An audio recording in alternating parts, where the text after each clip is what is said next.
Hello everybody, welcome to Your Capital What's Up. I'm Chuck Wiger, your area state senator. Thank you very much for watching. Today we're going to learn more about the Lakeshore Theater, Lakeshore players, and with me is Ben Ratkowski. He's the creative director, and welcome to our show, Ben. Thank you for having me. It's a pleasure. Okay. And Ben also lives in Maplewood, so it's good to have you so active, and not only in Lakeshore, but to being a resident in the community. I believe many people know about the Lakeshore, but give us the overview again of the theater and what it represents. Sure. Lakeshore has been around since 1953. It's one of the oldest running community theaters in the entire state, and actually one of the oldest running theaters at all in the entire state. So we have a really nice, rich history behind Lakeshore players. But there's a lot of exciting things happening too. Do you know who started it back then in '53? And there was a group, and one person from the group was Sally Ordway Irvin. Yes. Who you might know from the Ordway.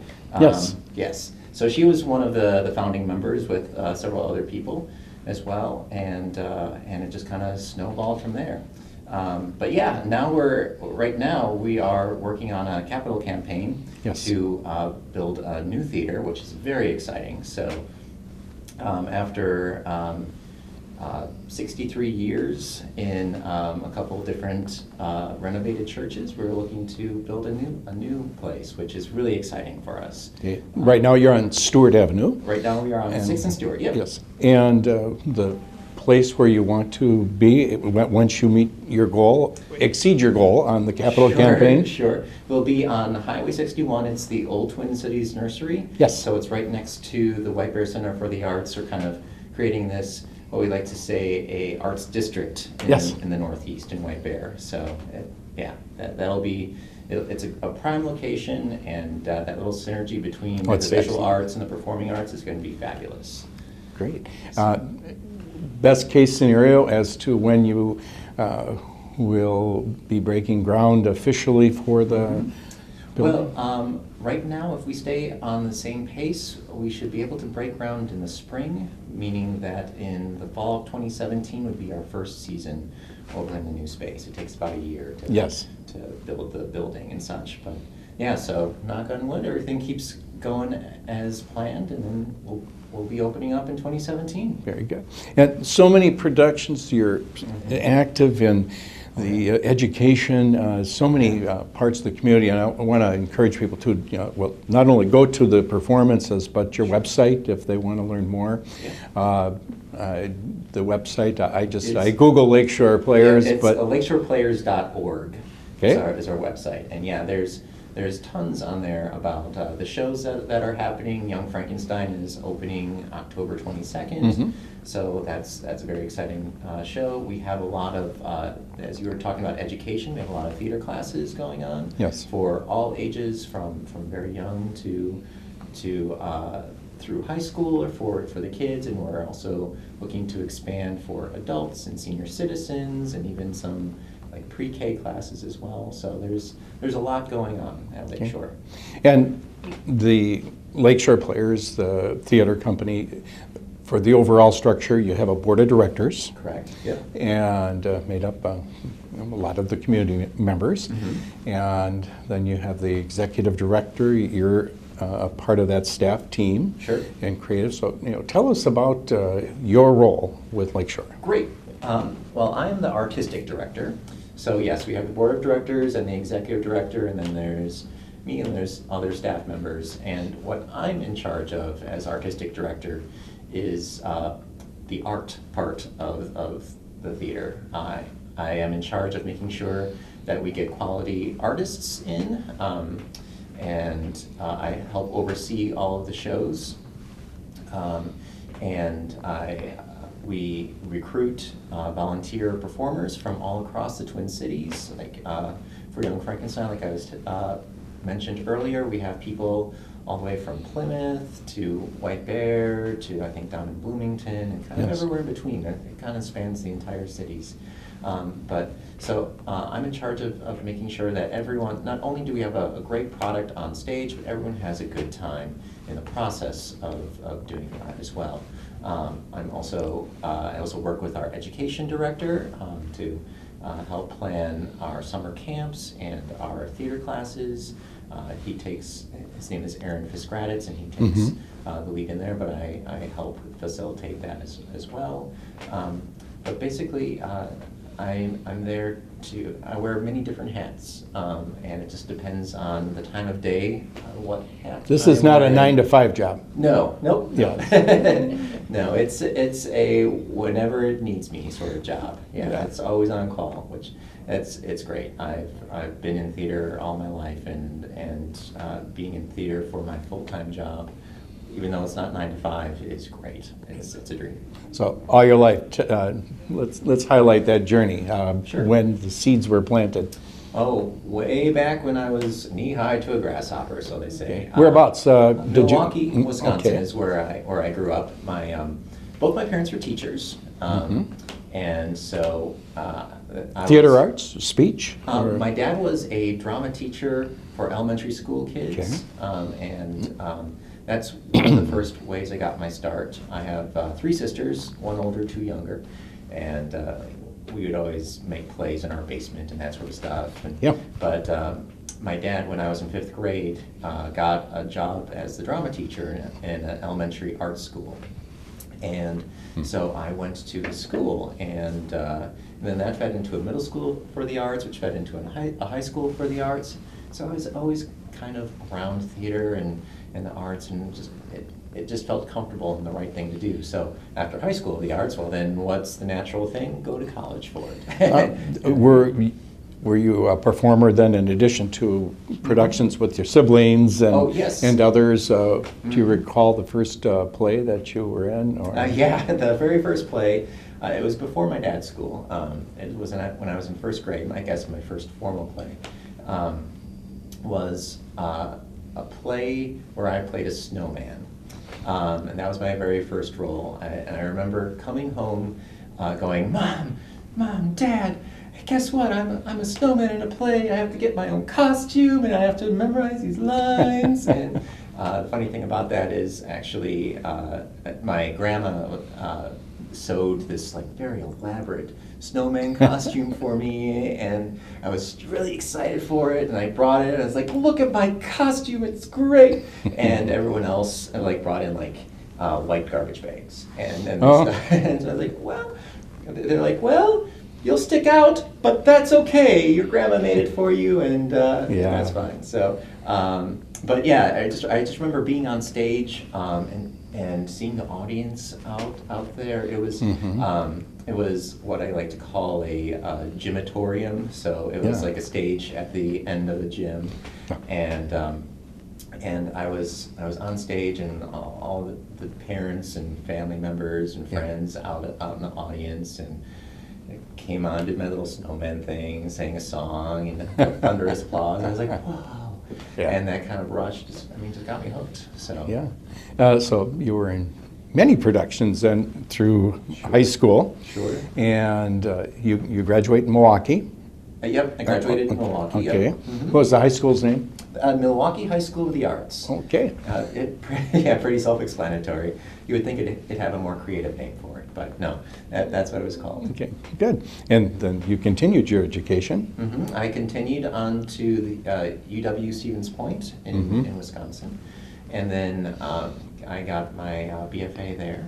And after that, I started, right out of college, I started working professionally, started working for a touring children's theater. And worked for, it's called Prairie Fire Children's Theater, worked for them for about 12 years. I became their managing director after a while. So where did that take you? It took me all over, really. It took me from the Dakotas all the way through Michigan and Ohio, and kind of everywhere in between. How exciting. Yeah, mainly stayed in Minnesota, Wisconsin, and Iowa. Those are our 3 big states. But what kind of productions then did you do for Prairie? My first production was Alice in Wonderland. We also did Peter Pan and Jack and the Beanstalk. I wrote an adaptation of A Midsummer Night's Dream.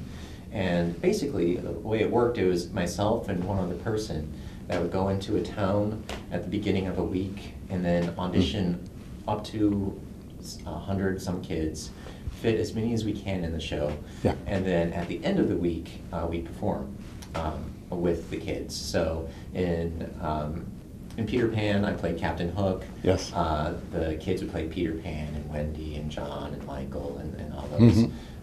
And so yeah, it was lots of fun. And so that was my professional start, was with through that company. Now, eventually you land in Maplewood. I did. And and working with Lakeshore. Correct. What was the path?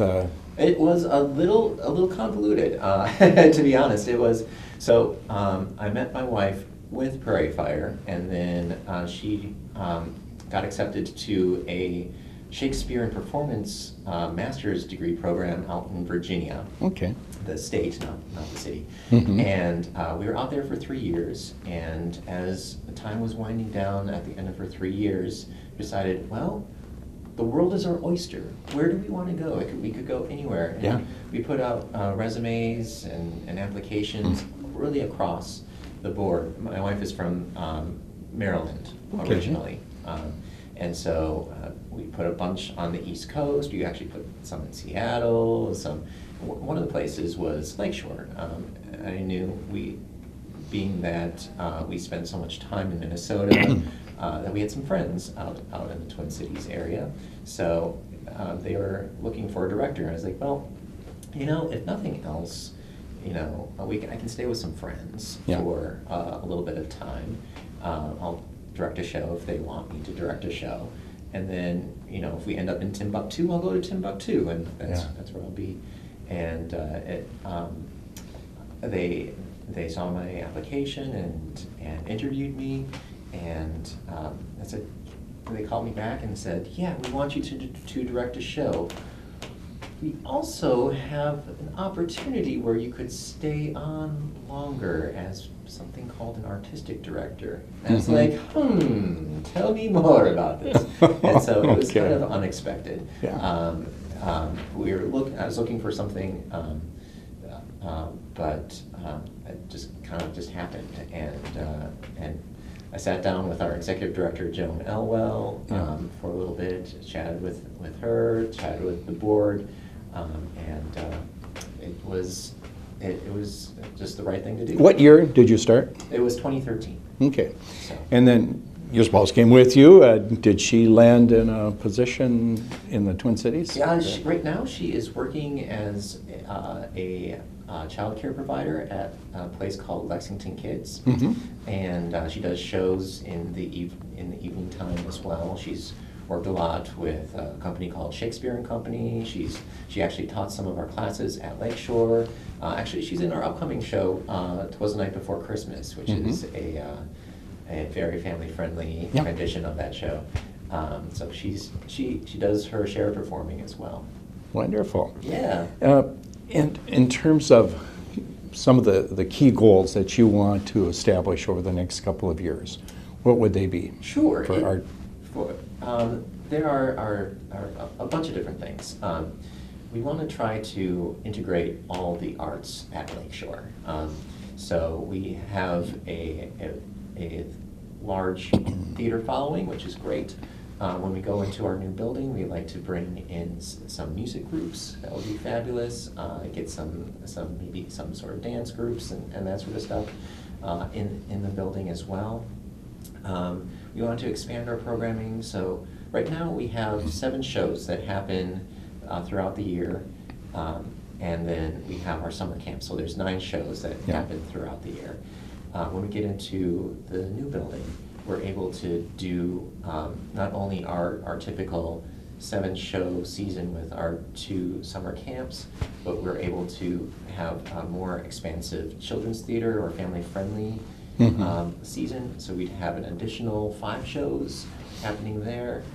We also have a small black box space, so that's where we can try to do some more experimental theater as well. So things that might be new and innovative and maybe more off the beaten path than what we typically do. And it's basically just trying to get really want to try to get as many people involved in the arts and learning through the arts as possible. And the more that we can get through the doors and having a great experience, Yes. going home after that theater class or after seeing a performance and going, Yes. wow, that was great. Yes. And I want to do more. And or not that we're building Broadway performers for years to come, though that might happen. Who knows? Yes. But to have people gain confidence, Yep. to do public speaking, and when they might be more shy, Yep. and just to figure out how to build a team and how to work together and how to be a leader of a team, and so many different aspects that theater and education in theater can create for whether you're 6 years old or whether you're 76 years old. Yeah. There's that capacity for everyone. So. What great objectives, and the state is very supportive. We provide some funds through the legacy Yes. funding, and I'd like to comment on that. Comes from the sales tax, and various art organizations apply for this, and Lakeshore's been a great benefactor of that for the high return on investment. But Yeah, absolutely, and yeah, we are very happy and very excited whenever we were able to get some of the funds, because that allows us to serve more people in the community, which is wonderful. And to kind of go off of that, when we have the new theater, we're also going to have like an outdoor performance space. So Yeah.